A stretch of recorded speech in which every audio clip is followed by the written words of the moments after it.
Saben, usualmente cuando pensamos en ingeniería de alta tecnología, nos imaginamos cosas como puentes colgantes inmensos, O redes eléctricas, ajá. exacto, o incluso naves espaciales, o sea, sistemas que están construidos con una lógica de redundancia extrema. A prueba de fallos, digamos. Totalmente.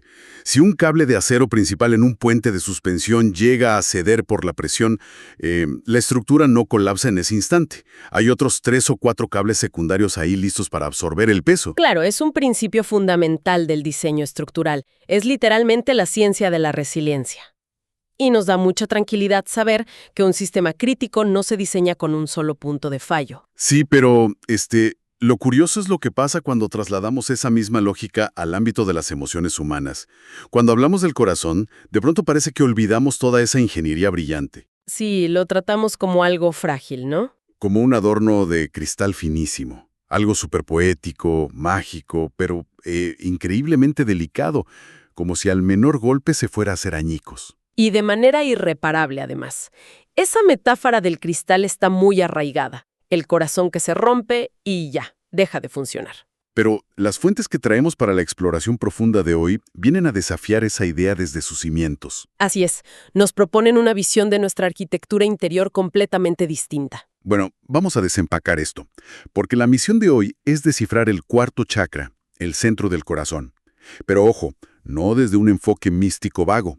La meta de esta exploración es entender el corazón como un sistema ultra sofisticado, resistente y sí, a prueba de fallos. Y el concepto central aquí es algo fascinante que nuestras fuentes llaman la redundancia del amor. Me encanta ese término. Y para entender qué es esta redundancia del amor y cómo se aplica en la vida real, tenemos unos materiales de origen muy peculiares hoy. Sí, súper ricos.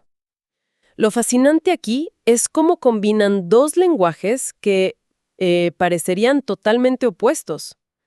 Por un lado, tenemos un mapa visual complejísimo basado en geometría sagrada. Con ruedas de colores, números, coordenadas. Exacto. Una estrella de David central que se expande. Pero por otro lado, para no perdernos en puras abstracciones matemáticas, todo esto se narra a través de un cuento infantil. Es una decisión brillante. A ver, cuéntanos un poco sobre los personajes de esta historia. Pues resulta que la historia sigue a un niño de 9 años, se llama Santi, y él está en un bosque antiguo aprendiendo lecciones de su abuelo. Que es el maestro sabio Nasruddin, ¿cierto? Ajá, a quien en el cuento llaman el Gran N. Y bueno, no están solos, el bosque está lleno de animales con personalidades muy marcadas que les van ayudando a desentrañar cómo el cielo y la tierra se integran, literalmente, dentro de nuestro pecho. Imagínate la escena. Debe ser preciosa. Y fíjate, me encanta que Nasruddin no empieza la lección sacando un pizarrón lleno de matemáticas. Para nada. Él empieza conectando a Santi con la naturaleza. Le señala una secuoya gigante en el bosque. Sí, le explica que esa secuoya es la maestra indiscutible de lo que llamamos el cuarto chakra. Utiliza la anatomía del árbol para explicar la base de un corazón sano. Empezando por las raíces, me imagino. ¡Claro! Le dice que observe cómo las raíces se hunden en la tierra, tocan el fuego del núcleo terrestre. Eso, a nivel psicológico, nos aporta seguridad vital. Es el mecanismo para vencer el miedo. O sea, no puedes elevarte si tienes un miedo paralizante a caer. Eso tiene un sentido pragmático brutal. Y luego, la historia visualmente nos lleva hacia arriba, hacia las ramas gigantes de la secuoya que intentan tocar el cielo. Que representan la esperanza y la confianza absoluta. Y en medio de esos dos extremos está el tronco, uniendo la raíz caliente y la rama alta. El tronco es el corazón. Exactamente. El corazón no es solo un receptor pasivo, es un puente hiperdinámico. Fíjate que esa analogía es poderosísima. A veces vemos a personas que buscan un nivel súper elevado de espiritualidad, de tocar el cielo, pero sus vidas son un caos porque no tienen raíces. Les falta la tierra. Ajá. Es como intentar construir el techo de un rascacielos sin... Sin echar cimientos de concreto en el piso. Totalmente. No hay anclaje. Y esos cimientos requieren una estructura interna. Las fuentes hablan de un pentágono fundacional. Tienes la tierra para la seguridad, el fuego para el amor activo, la esperanza, la confianza y todo envuelto en el amor. ¡Qué hermoso! Pero aquí es donde Nasruddin da un giro en la lección. Le dice a Santi que el árbol es un buen modelo básico, pero que el corazón humano es todavía más complejo. Entonces se agacha y con una rama empieza a dibujar en la tierra. Pero no dibuja un árbol. No, dibuja una estrella geométrica de 6 puntas. ¿Una estrella de David? Y ahí es donde el cuento infantil se cruza con este diagrama geométrico del que hablábamos. Pasamos a una especie de geometría de la virtud. ¿Qué le explica el abuelo sobre esa estrella? Bueno, le dice que mire los 2 triángulos que forman la estrella. El que apunta hacia arriba representa la verdad. Es una energía que busca elevarse hacia la luz. Y el que apunta hacia abajo es la belleza, que desciende para tocar la tierra. Pero lo increíble pasa en el centro, ¿no? Cuando esos 2 triángulos chocan y se superponen. Exacto. En el centro mismo se forma un hexágono perfecto. Y ese hexágono representa la bondad. Y para entender eso, interviene uno de los animales, ¿verdad? Sí, Yemita, que es una tortuga muy sabia. Ella le dice a Santi algo vital. Le dice que la verdad sin belleza es fría y áspera. Wow, sí. O sea, decir una verdad brutal, sin empatía, eso no es bondad. Es crueldad disfrazada de honestidad. Así es. Y por el otro lado, Yemita le dice que la belleza sin verdad es un espejismo vacío. Claro, ser superficialmente amable es solo para evitar problemas, ocultando la verdad, tampoco es bondad. Es evasión pura. Es una alquimia. Tienes que amalgamar las dos, y de ese hexágono de la bondad se desprenden 6 virtudes fundamentales en el diagrama, y cada animal del bosque explica una. A ver, cuéntanos de esas virtudes. Por ejemplo, buscar la verdad es el trabajo de un cuervo, el gran K. Pero la apertura a la verdad, que es saber escuchar, la representa Iamsai, que es una ardilla súper vivaz. Ajá. Luego tienes la ecuanimidad de la tortuga Yemita y la tolerancia profunda de una garza silenciosa llamada la Gran GL. Y aquí es donde este mapa me parece que se pone realmente interesante. Porque las 2 últimas virtudes del hexágono son hacer el bien y persistir en el bien. Sí, Y esto rompe un paradigma enorme. Culturalmente solemos pensar que la bondad es algo pasivo. Decimos, ¡ay, es tan bueno, nunca hace ruido, es muy dócil! como si ser bueno fuera no molestar, claro. Pero este mapa nos grita que la bondad es un trabajo activo de ingeniería. Requiere el rigor de buscar la verdad y la estética de la belleza.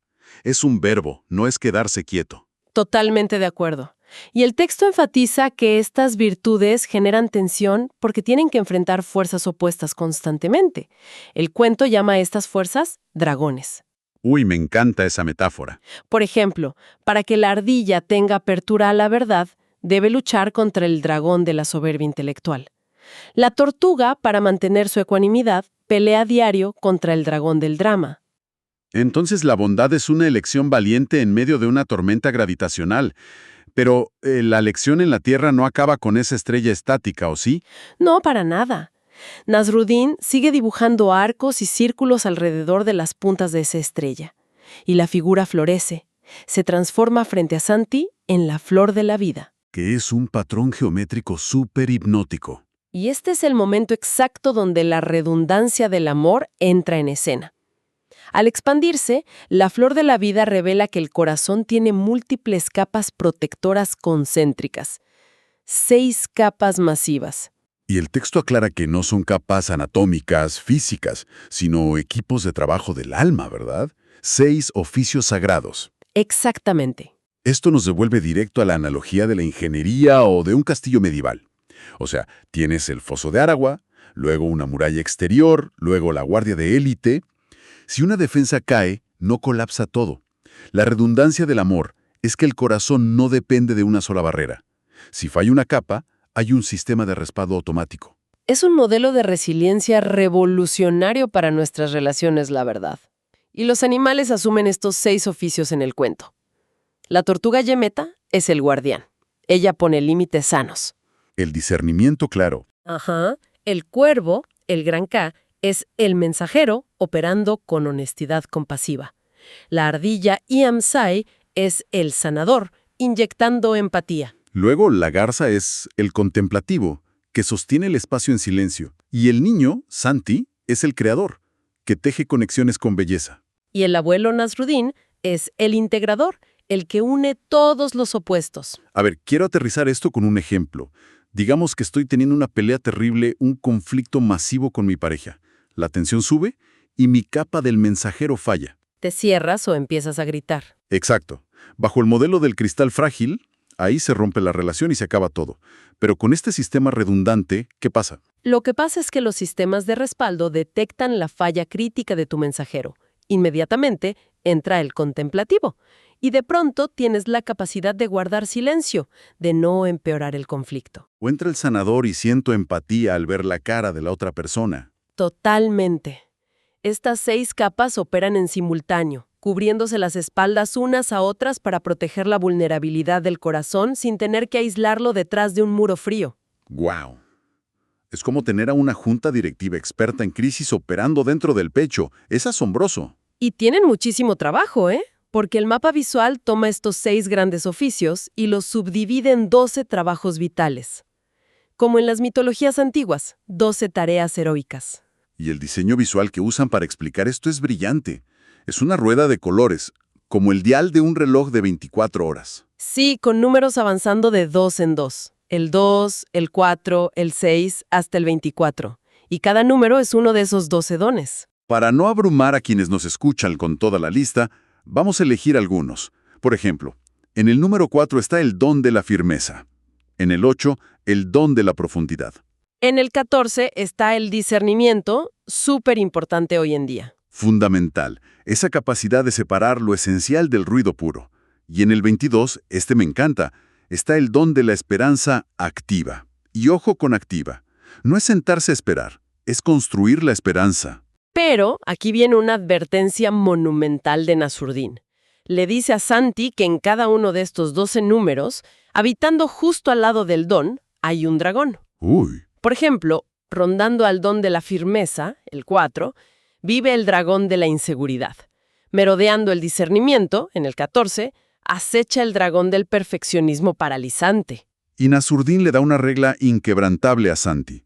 Le dice bajo ninguna circunstancia, intentes matar a estos dragones. La misión no es exterminarlos, exacto. Es conocerlos, domarlos y transformarlos. Y aquí quiero detenerme y cuestionar esto un poco, porque va en contra de todo lo que nos han enseñado, ¿no? En Occidente glorificamos matar al dragón. Claro, San Jorge y el dragón, los caballeros. Sí, incluso en la autoayuda de hoy, el mensaje es, destruye tu miedo, elimina tu inseguridad, bórrala de tu mente. ¿Por qué Nasruddin insiste tanto en perdonarles la vida? Porque este mapa tiene una comprensión psicológica muchísimo más sofisticada. El dragón no es un enemigo invasor alienígena, es tu propia energía vital. Solo que en estado salvaje, crudo. O sea, es parte de ti. Exacto. Nasruddin sabe que si destruyes a tu dragón de la inseguridad por completo, corres el riesgo de amputar tu propia capacidad de ser cauteloso, de prepararte bien. Si aniquilas a tu dragón del perfeccionismo, pierdes tu atención al detalle. Ah, ya veo. Si lo destruyes, destruyes la fuente de tu propio poder. Así es. Domar al dragón del perfeccionismo significa usar esa energía para pulir tu trabajo, pero sin que te paralice. Claro, sin dejar que te impida, no sé, publicar ese trabajo o entregarlo. Y fíjate que hay una posición en el mapa, creo que es el número 18, dedicada justo a esto, a la transformación. Esa es la alquimia espiritual del corazón. Tomas el fuego abrasador del dragón y le construyes una chimenea para que caliente tu casa en lugar de quemarla. ¡Qué cambio de perspectiva tan brutal! Entender que nuestras ansiedades no son errores, son pura energía no domada. Y bueno, hasta aquí hemos hablado de dones individuales. Pero las fuentes son muy categóricas en algo. La magia real de este sistema, la robustez inquebrantable, solo ocurre cuando estos 12 dones interactúan entre sí. Claro. Viendo el mapa completo, la rueda entera parece el interior de un reloj suizo hipercomplejo. Y ahí es donde la geometría visual revela cómo se armoniza todo. Los dones no flotan aislados en la rueda. Están interconectados por líneas de tensión geométricas, cruces, cuadrados, triángulos perfectos que unen números distantes. Forman lo que el texto llama acordes emocionales, ¿verdad? Exacto. Acordes, como en la música. Es una idea fascinante, pero ¿cómo funciona mecánicamente? Al ver el mapa hay tantas líneas cruzadas que puede parecer incomprensible. Lo desglosamos con un ejemplo clave. El mapa traza grandes X, grandes cruces, que conectan 4 puntos. Hay una cruz cardinal muy importante que une el número 2, el 8, el 16 y el 20. Que son dones opuestos. Exactamente. Obliga a dones opuestos a relacionarse. Y el propósito de estas cruces y cuadrados no es crear una paz estática y aburrida, es aportar tensión creativa. La fricción es el combustible. Si no hay tensión entre opuestos, el sistema se estanca, no hay crecimiento real. Es la física de los puentes colgantes que mencionábamos al principio. Los tensores tiran fuertemente en direcciones opuestas. Esa tensión es lo que mantiene el puente firme en el aire. Si un cable se afloja, el puente colapsa. Y además de las cruces, el mapa detalla 4 triángulos elementales: aire, tierra, fuego y agua. Conectando puntos a 120 grados de distancia en la rueda. Ajá. El triángulo de aire, por ejemplo, conecta el número 6, el 14 y el 22. Y esto se combina con los pares de opuestos a 180 grados. A ver, dinos un ejemplo de esos opuestos. Piensa en el don de la firmeza en el 4. Su opuesto exacto es la ecuanimidad en el 16. Son inseparables. Si eres demasiado firme, sin ecuanimidad, eres un tirano. Y si eres ecuánime pero no tienes firmeza, eres un felpudo, todos te pisan. Totalmente. Su tensión mutua genera el equilibrio dinámico. Bueno, entonces, ¿qué significa todo este entramado de cruces y triángulos en el día a día? Me lo imagino como una gran orquesta sinfónica dentro de nosotros. La tortuga saca su flauta y toca estos acordes. Así es. Esto nos enseña que las emociones sanas no son notas sueltas, son acordes complejos. Retomemos el triángulo de aire, el 6, el 14 y el 22. Apertura, discernimiento y esperanza activa. Exacto. En la vida real, digamos que recibes una crítica súper dura en el trabajo. Si tocas una sola nota, tal vez solo sientes dolor y te defiendes. Pero si tu sistema está sano y tocas el acorde completo... La apertura del 6 te deja escuchar. Ajá. El discernimiento del 14 te ayuda a filtrar lo que es verdad de lo que es exageración. Y la esperanza activa del 22 usa eso para motivarte a mejorar. Tu corazón ejecuta las 3 simultáneamente como una armonía resonante. Y esto plantea una pregunta crítica sobre la salud mental hoy en día. Nos venden que la resiliencia es una calma plana, la ausencia de tensión interna, un estado zen permanente. Como si no sentir nada fuera el objetivo. Exacto. Pero el mapa geométrico de Nasruddin dice lo contrario. La salud del corazón se define por tener la estructura adecuada, estas cruces y sistemas de respaldo, para sostener enormes cantidades de tensión creativamente. O sea, sentir una tristeza inmensa y al mismo tiempo sostener esperanza activa hacia el futuro no es hipocresía. No, es la ejecución perfecta de un acorde humano completo. ¡Qué maravilla! Es la música majestuosa de nuestra experiencia. Y bueno, para ir cerrando, quiero recapitular lo que el pequeño Santi comprende en ese bosque. Después de escuchar a los animales y ver la geometría en la tierra, él entiende que todos somos esa secuoya gigante. Plantados en la tierra y anhelando el cielo. Y que contenemos una flor de la vida palpitando en el pecho. No venimos al mundo frágiles. Traemos de fábrica capas protectoras superpuestas, oficios sagrados que se relevan y 12 dones diarios donde no hay que matar dragones. Solo domarlos con paciencia. Y todo este vasto sistema, me lleva a una reflexión final que me parece súper provocadora. A ver, cuéntanos. Te asumimos que el corazón está forjado con esta redundancia del amor, con equipos de respaldo y cruces de tensión, entonces deberíamos replantearnos cómo interpretamos el dolor profundo. Quizás eso que llamamos tener el corazón roto no es una falla catastrófica del diseño. Esa es una afirmación fuerte. O sea que, ¿el corazón roto no es que se rompió el cristal? Para nada. Quizás ese dolor agudo es simplemente el sonido de la alarma de emergencia activándose. Cuando una relación falla o cuando tu capa del mensajero se satura, el sistema no colapsa. Claro. Esa parte temporalmente sobrecargada detona la alarma para que en fracciones de segundo el sanador con su empatía o el contemplativo con su silencio sabio entren a sostener el peso del puente. Entran los respaldos. Exacto. Un corazón sufriendo no es un cristal hecho polvo, es una máquina viva asombrosa redistribuyendo cargas y tensiones en tiempo real para mantenernos de pie mientras la herida sana. Es una invitación enorme a confiar en nuestra arquitectura interior, incluso en el peor huracán. Qué manera tan espectacular de enmarcar nuestra resistencia.